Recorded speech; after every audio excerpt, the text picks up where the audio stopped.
My friend said, "Why don't you take a few days off?" I stared at her like she had offended my entire family lineage. Has she not been listening to anything I've said for the past couple years?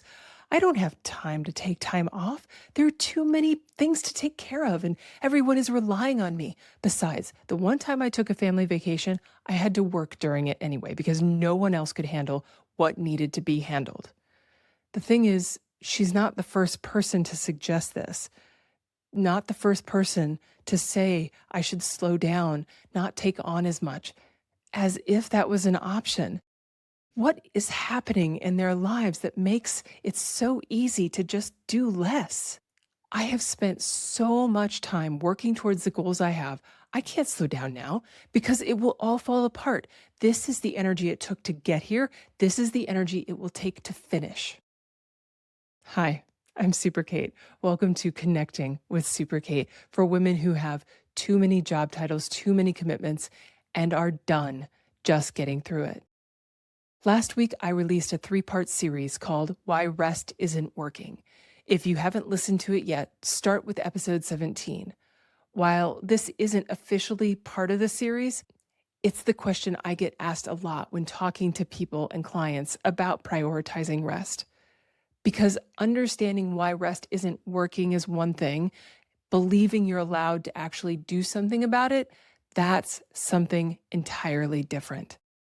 Part of the reason slowing down feels so impossible is that we've grown up in a society that rewards and elevates the people who do the most.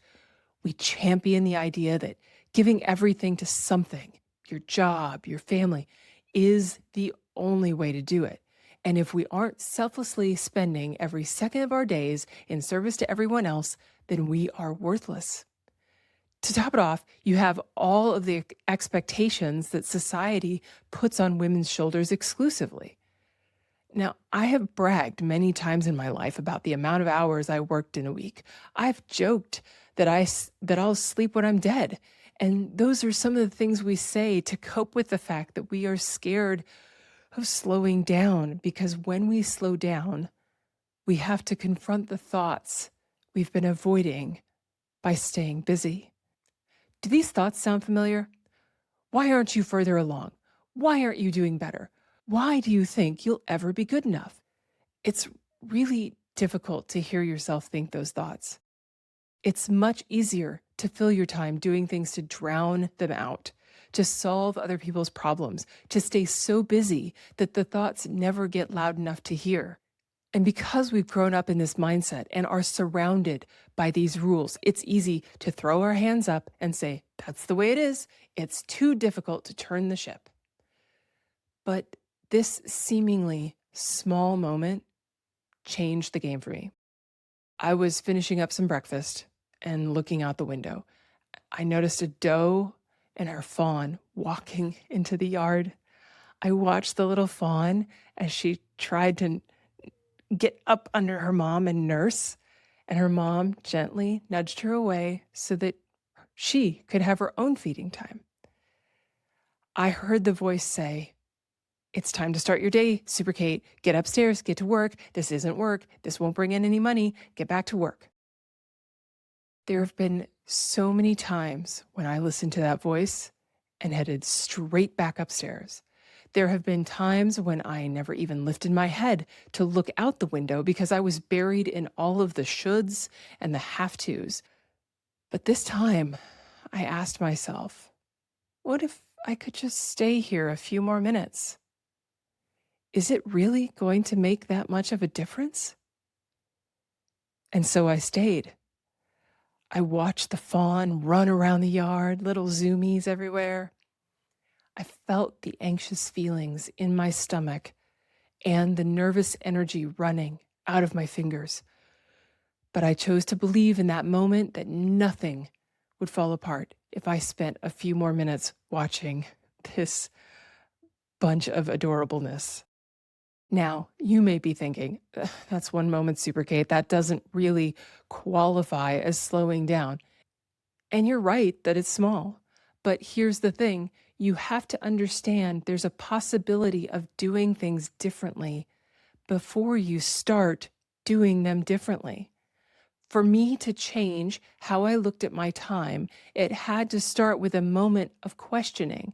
And that moment gathered momentum and it created more questioning. And eventually it led to me understanding we actually can do things differently. Before I go further, I want to name something. Not everyone has the same access to rest or the same ability to slow down. Economic pressures, systemic inequalities, those are real and they make everything harder, including this. I'm not asking you to make sweeping changes. I'm asking you to find one small moment. And if even that feels impossible, some days that's not a personal failing. That's the system that wasn't designed to support you. Now, I want to give you a place to start. My challenge to you this week is to find a moment or two where you can gently push back on the narrative that things have to be this way. Maybe you turn your phone off and be completely present with your family. Maybe you take the longer route to work so you can see something new. Maybe you don't immediately respond to texts and emails. All of these things can feel really difficult when you first try them. And if they feel too easy, look for an area of your life where you're feeling outside pressure to be available and see where you can release some of that pressure. Whatever moment you choose, it's okay if your body has a physical reaction. Notice it, notice the reaction, and remind yourself that it's simply a physical reaction. It doesn't necessarily mean anything is wrong. It means something is changing. And if you're ready to stop surviving and you're ready to start building a life that actually has less stress and more enjoyment, book a sales call with me.